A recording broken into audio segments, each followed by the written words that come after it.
in Tudor history, the 3rd of January 1590, Scottish nobleman Robert Boyd, 5th Lord Boyd, died at Kilmarnock. Boyd had been a supporter of Mary, Queen of Scots, until her marriage to the Catholic Lord Darnley in 1565.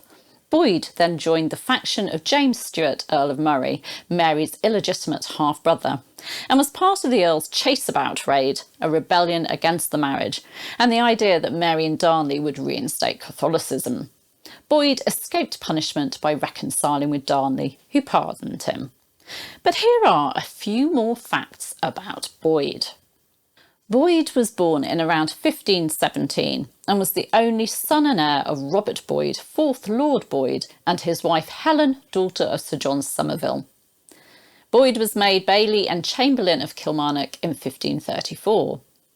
His first appearance at the Scottish Parliament was in November 1558. He sided with the Lords of the Congregation against Marie de Guise, or Mary of Guise, who was acting as regent for her daughter Mary, Queen of Scots. In 1560, he was one of the lords who signed the Treaty of Berwick, an agreement between the Lords of the Congregation and Queen Elizabeth I of England. He was certainly anti-Catholic and anti-French at this point. In 1565, as I've said, he opposed the marriage of Mary, Queen of Scots, and Henry Stuart, Lord Darnley, and made an attempt on Edinburgh with some other lords. They were unsuccessful, and Boyd was found guilty of lèse-majesté. Fortunately for Boyd, Darnley pardoned him.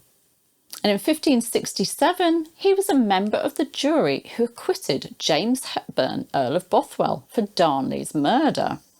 It was said that Bothwell later claimed that Boyd was privy to Darnley's murder. He supported Bothwell's marriage to Mary and was appointed as a Privy Councillor.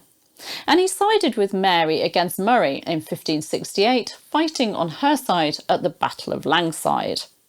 While Mary, Queen of Scots, was imprisoned in England, Boyd, working under Bishop John Leslie, delivered to her a diamond from Thomas Howard, 4th Duke of Norfolk, who was looking to marry her.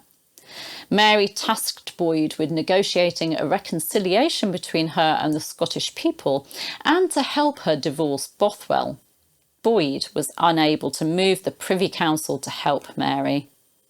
And Boyd was suspected of being involved in the Earl of Murray's assassination in 1570. Mary used Boyd as a go-between between her and Queen Elizabeth I, and he was active in trying to get the English Queen to come to an agreement with Mary. He retired to France after the raid of Riven, a plot in 1582 by Protestant lords to kidnap King James VI. Boyd and the other lords held the king for 10 months before he escaped. But in 1586, Boyd was recalled from France to Scotland by King James, and in his final months he helped negotiate a treaty with England, and he served James as a warden of the marches. After his death, Boyd was buried in the Low Church at Kilmarnock. I hope you've enjoyed this little bit of Tudor history today. I'll be back tomorrow. See you soon. Bye bye.